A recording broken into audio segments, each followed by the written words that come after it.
What do you see? I see more and more people suffering from unexplained weight gain, hair falling out, all of the symptoms of hypothyroidism.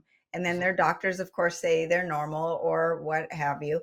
But it seems like most people are suffering of from some level of suboptimal thyroid function. What do you think has happened, and why are we all in that state? Well, we tend to struggle from a chronic state of low grade inflammation, and low grade inflammation is part of that cell stress response, right? Once we start releasing inflammatory chemicals, if they're short term, limited amount, body has a way to manage that. But if we have chronic, excessive, low, like I'm going to say low grade, everybody knows when they have an acute inflammation. My elbow's swollen. That's intense and acute. But what most of us have is a chronic, sustained inflammatory response. And that results long before the gland becomes dysfunctional, that results in a decreased conversion of T4 to T3. I mean, that's inflammation has an overall impact, a net impact on the body on decreasing T4 to T3 conversion. And for those who are say, that's why I say give T3, the same enzyme that deactivates T4 to reverse T3 deactivates T3 to T2 and some unusable forms. So Hmm. I get what they say, but it's not that simple and that clean. So when you have low grade inflammation, that's going to downregulate T4 to T3. That's going to affect a number of factors. One, if I decrease T4 to T3, I now have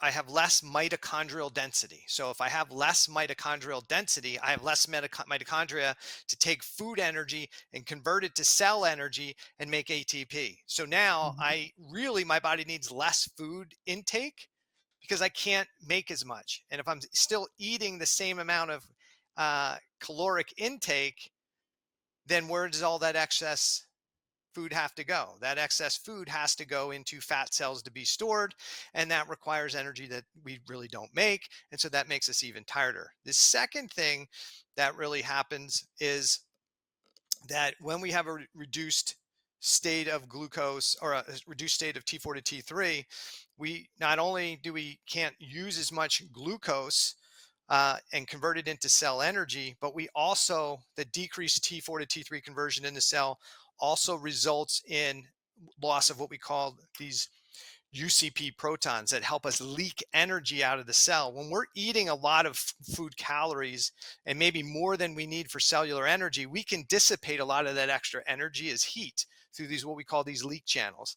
Mm. And thyroid hormone helps regulate those. So now if I have lower levels of thyroid hormone in the cell, not only I can't burn as much energy, but I've lost my proton leak that helps me make extra to dissipate more. So now I'm storing more fat and I don't have the same heat and ability to keep myself warm. So we see a lot of the cold things. But is it broken physiology?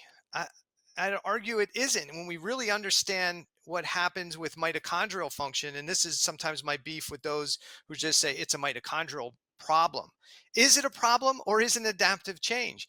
If we left a cell at full tilt with lots of mitochondrial function, that cell is going to take food energy, convert it into cell energy. We're going to have lots of cell energy. We're also going to have free radicals produced.